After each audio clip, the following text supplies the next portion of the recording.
I want to talk to you today about the worst word in any language, and it's the word that describes me. I'm a Kafir. Now, Islam has a lot of different words for non-Muslims, and that's one of them. Non-believer, pagan, infidel, people of the book. But the word that describes all of them, because people of the book is only for Christians and Jews, is Kafir. K-A-F-I-R, and I spell it with a capital K.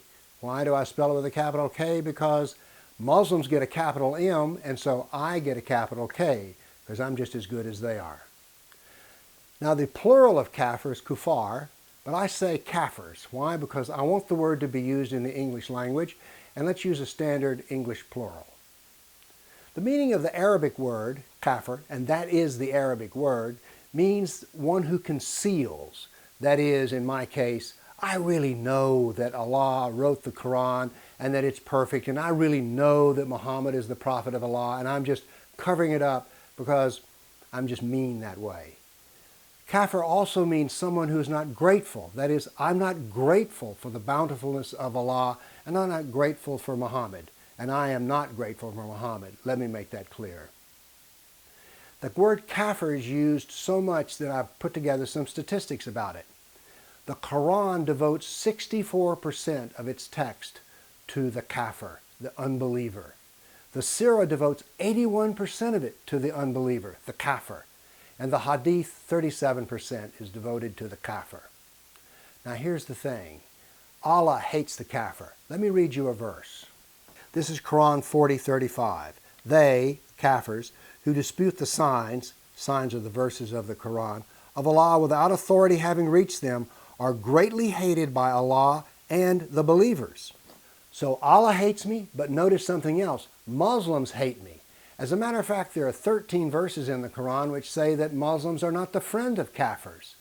So that's how bad a kafir is. And by the way, the best language in the Quran describes the torture of the kafir in hell. I asked an Arabic speaker one time how good those verses were in Arabic. He says, "Oh, Bill, they're much better. In Arabic, you can hate better." Kafirs are to be filthy, deceived, beheaded, crucified, plotted against, terrorized, humiliated. It is the worst word in any language. Now in English we have a word that is so bad that we're not allowed to say it in public or even think about it in private.